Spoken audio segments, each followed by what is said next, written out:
I was born in Kansas in 1884 and lived in Topeka till I was 18, moved to New York, and lived in New York until I was 45, never once wishing that I could have a garden.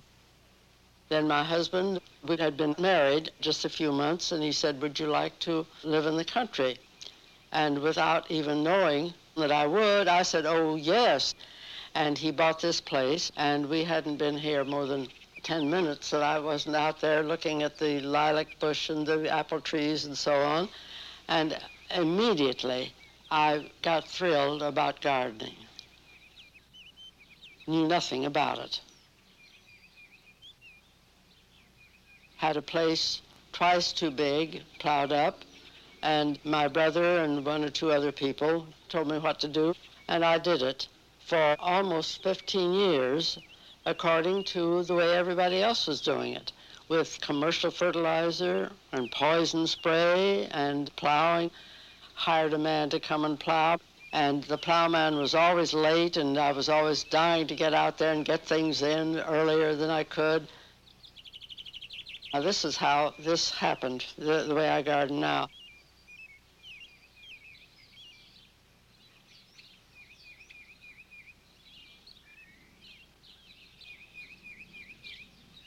One morning in early April, I went out to the garden, couldn't do anything, just went out to shed a tear because I couldn't begin to plant. The plowman hadn't come. I walked over to the asparagus, and I said, we don't have to plow for you. Why do we have to plow for the other vegetables? And the asparagus said, you don't. Go ahead and plant. If the asparagus had said that to anybody with any sense, they wouldn't have paid any attention. They would have said, well, you're a perennial, because asparagus, like a tree or like a rose bush, just comes up every year. But anyway, since I wasn't very smart, I just ran and got my seeds and planted them, and that's been going on for 35 years. I never had a plowman again.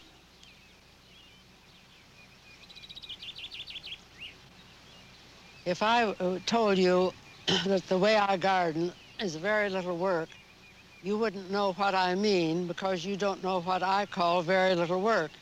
You might think that I meant I only work 6 hours a day instead of 12. So I'm going to tell you exactly how I garden. I have a vegetable garden, 45 by 50, in which I grow vegetables for 2 people all the year round. Sorry to make you jealous, but I haven't been in a supermarket for at least 14 years. I grow all the vegetables for the 2 of us, freeze the surplus, and do all of that work myself. I have a few flower beds, not big ones, but a few. I do all that work. I do all of my housework, my cooking, and I answer a terrible lot of mail, and I never do any of this after 11 o'clock in the morning. Now, the hands go up. Your hands are going to go up and ask me what time I get up, and my answer to that is somewhere between 6 and 8, according to when I feel like it and when I want to. And the first thing is a long, leisurely breakfast, Roman style, stretched out on the couch. But I'm all through with all of this after 11 o'clock in the morning.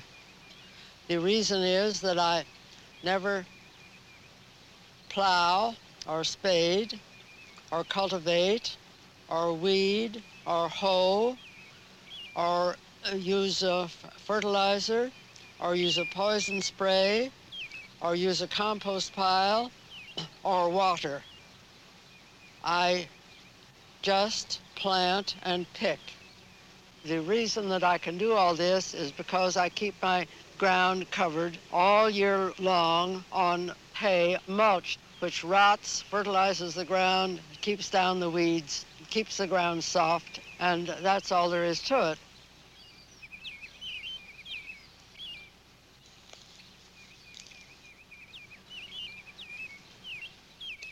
I had these turnips in here all winter long, and I've picked most of them. They look awfully little, but that's because I picked all the big ones. But there are a few left. We'll eat those. And now we'll put in a row of parsley and a row of dill.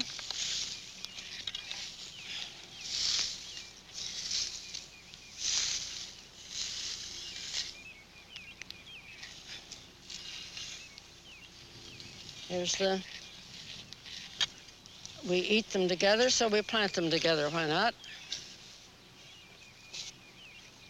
Now, all I do anyway,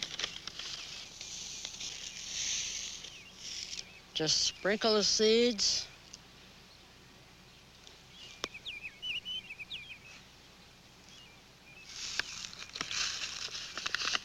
Now, I never really cover seeds the way most people do. Little seeds like this, I just pat the row a little bit, and they're planted.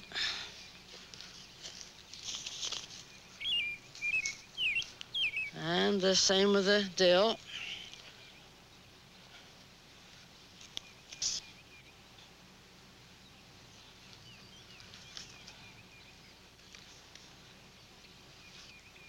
Since weed seeds can come up all over your garden without your fooling around planting them, I don't see why the other things can't too. So now they're planted. That's it for the parsley and dill. Now I'm going to plant some potatoes. No, I'm not going to call it planting. Everybody wouldn't dream of planting potatoes like this, but I can think of no reason why not. They grow.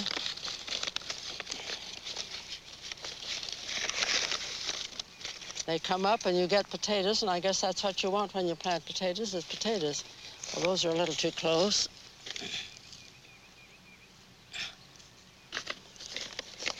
See, I had these in the house all winter, and then they begin to sprout, and then instead of throwing them away, you just come and throw them on the ground. And later on in the year, you come out and pick some potatoes. It's very simple.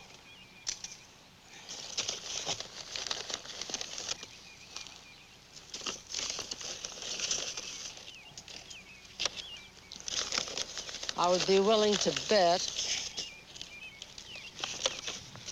that 99 out of 100 people who see me do this wouldn't do it themselves. But that doesn't bother me. That's it. Potatoes are planted.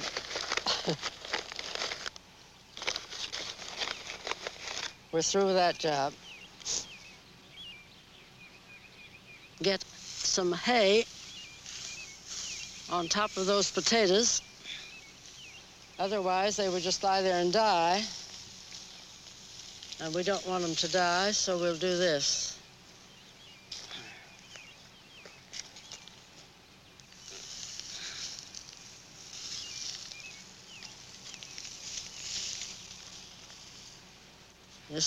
This keeps the... You see, most people would cut those potatoes up with just one sprout in each piece of potato, but you don't have to. And I don't do anything I don't want to do unless I have to, and I don't have to. So there we are.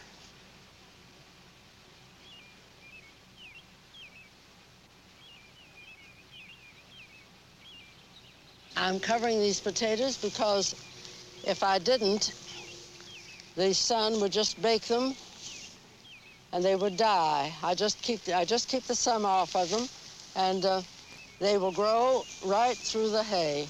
You can't do this with a hard hay, or they couldn't get through. I never put any hay on top of seeds. The hay around the garden is for two things. The main thing is to fertilize your soil. But the other thing that the hay does is keep your ground moist. In all of the over 35 years that I have planted this way, I have never had to water once. As I plant all my seeds now, I take just a little cottonseed meal and sprinkle it right with the seeds. Just in case it does rain too much, cottonseed meal supplies the nitrogen that plants have got to have.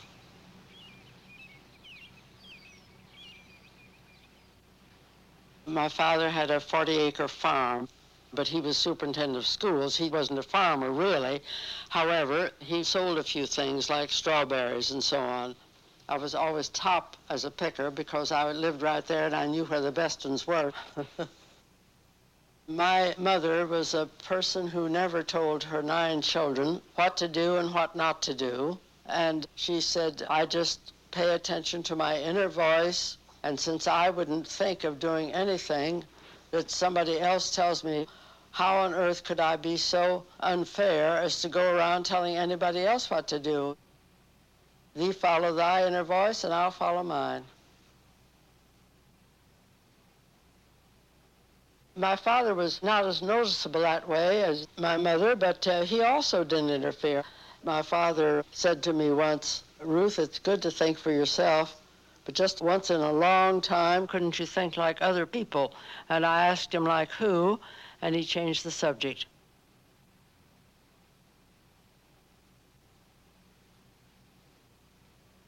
My mother never scolded. But she had tricks. She could protect herself. For instance, she loved to read, but in those days, you couldn't go to your bedroom and read in the wintertime because you didn't heat your bedroom, of course. And the only place she could read in the winter would be in the living room, which was warm. With 9 children, don't tell me that you could sit there and read for a few hours and not have some of the children come in and interrupt you, you see. But she had her little trick. She'd sit down to read, and she'd have a basin of very cold water right there by her side with a washcloth in it. And if any of us would come in to ask her something, she would say, oh, come here, come closer, dear. I didn't hear what you said. What did you... Oh, honey, your face is dirty. Do you think we'd go nearer when that basin of water was there? No, indeed.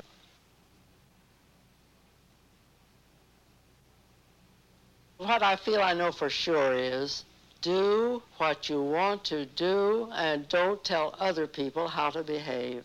To make rules for other people, I just don't get it. For instance, when I helped Carrie Nation smash saloons, that was a big thing. They shouldn't do that, you see. Well, now when I take a drink, I say, forgive me, Carrie Nation, I've got to have a little drink.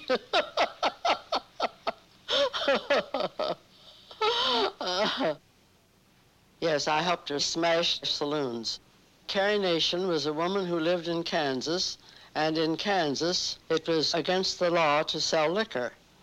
And she went around to places and came to Topeka, where we lived. She would get a group of people together, mostly women, and they would go to a drugstore or someplace which was illegally selling liquor. By the way, I was 16 years old. It was in 1900. And this crowd of women gathered at the State House and then walked down the street. And, of course, the policeman knew Carrie Nation was in town, so they kind of followed us. And Carrie Nation went up to this drugstore, which she had found out was selling liquor illegally. And she smashed one of the big panes in front, and I went and smashed the other one. And the policeman came up and arrested Carrie Nation and broke my heart. They didn't arrest me. I had to go home and go to Sunday school.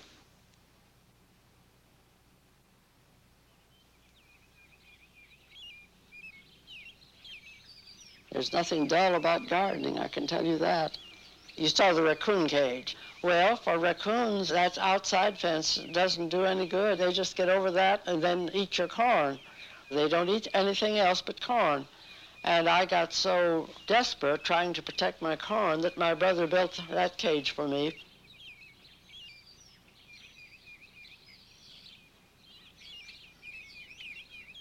I don't know whether I told you how I finished one of my articles about the raccoons. I finished the article by saying, Now, of course, the raccoons can't get my corn, but they're so smart that when they figure out how to go in there and open the door and go and eat my corn, I'm just going to go back to the house, get on the couch, drink 2 daiquiris instead of 1, and forget it all. Really. Why did you give him a key? That's right. Why didn't I? Here you'll see a little row of lettuce, and here's a row of carrots. It isn't acting quite normal, but who's normal, huh?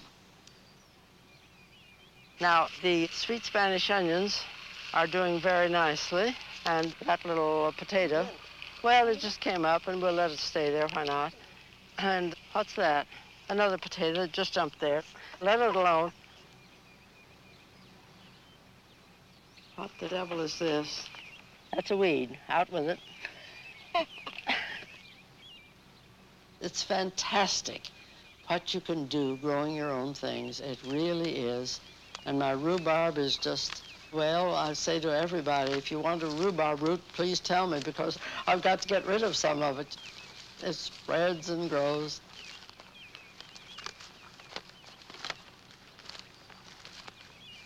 Now, I don't know how many people are interested in soybeans, but they are full of protein, as I guess we know.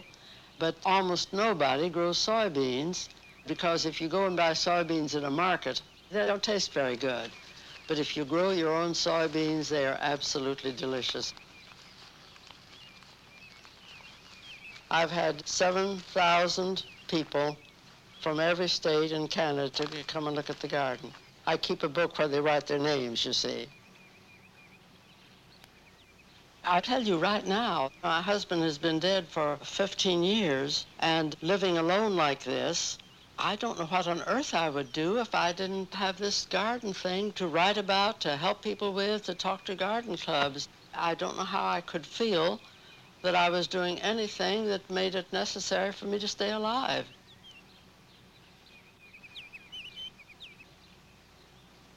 I don't lecture a garden club. I talk maybe for 5 minutes, and then it's open to questions. It's not a talk, it's a conversation. I don't think I could have gone through it year after year, getting up, yap, yap, yap, yap, yap, yap, yap, you know, trying to say the same old thing over and over.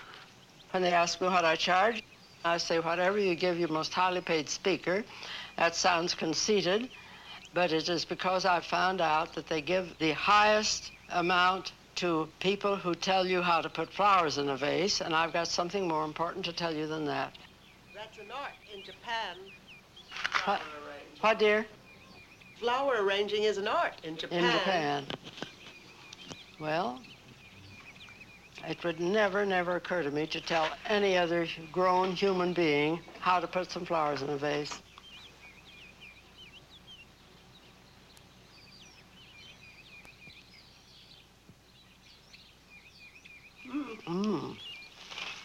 This is so good. I'll bet you're an awfully good cook, are you? This is so good. These are awfully good. This is delicious. Well, when I'm invited out to lunch, I never eat a bite of breakfast. When I'm invited out to dinner, I never eat a bite of lunch. I like to be nice and hungry. Would like more wine. Not too much. Thank you. That's fine. I think we're all going to get a little high on this wine. I'm a little high already. Did I tell you that I was 45 years old when I found out that people actually behaved the way somebody else told them to, like Emily Post? When Fred told me that Emily Post had written a whole book about it, well, I couldn't wait to read. I got hold of that book right away, and here I read this book. Do this, do this, do this, do this, don't do this, and I couldn't believe it. Behaving properly, for heaven's sake. This woman down the road, a very rich woman, invited me to a formal dinner party, you know, RSVP and wear so-and-so. What do they call it? Black tie or something like that. I wrote her back. I liked her, but I said, I'm sorry I can't come to your party because if I did, I would embarrass you. I wouldn't know how to behave. I wouldn't know what to wear. I would do all the wrong things, and you would be upset, and I thought that would finish me with her. And the next day, somebody knocked on the door, and here was one of her servants with a great big bunch of beautiful flowers for me. So at least it didn't make her mad. She's nice. I've been there a few times since, but not to a formal party, for heaven's sake. Huh? I couldn't go to a formal party. I loved my husband very, very much.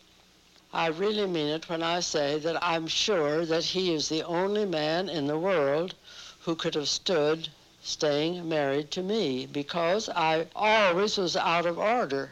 I mean, the things I did, I would go down there to garden, and the minute I got down there, I would take off all my clothes and garden naked. I've always loved the air on my body.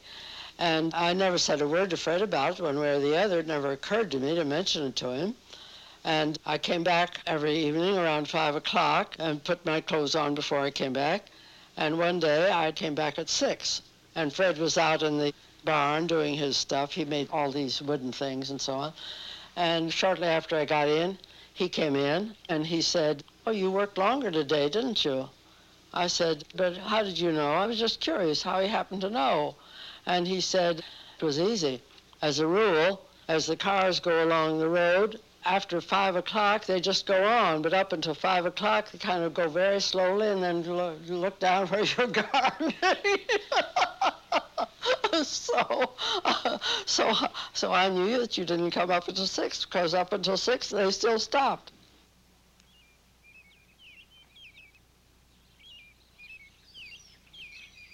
I just am by nature an optimist. The pleasant idea comes instead of the depressing one. I couldn't admire anybody any more than I admired my grandfather. He always knew exactly the right thing to do and to say with everybody. I don't mean correct thing, of course. I mean the helpful thing. My oldest brother had a dog that he was crazy about, and the dog died. My 2 oldest brothers were out where I could see them from the window burying the dog, and the tears were rolling down my cheeks because I was sorry for my brother. And my grandfather came in the room and he saw what was going on, and he said, "Oh, come here, Ruth, I want to show you something." He took me over to the other side of the room and he said, "Here's the rose bush that you planted yourself, and look, it has a flower on it. You can go out and pick a flower off of your own rose bush." I started out and he put his arm around me and he said, "Thee was looking out of the wrong window, dear."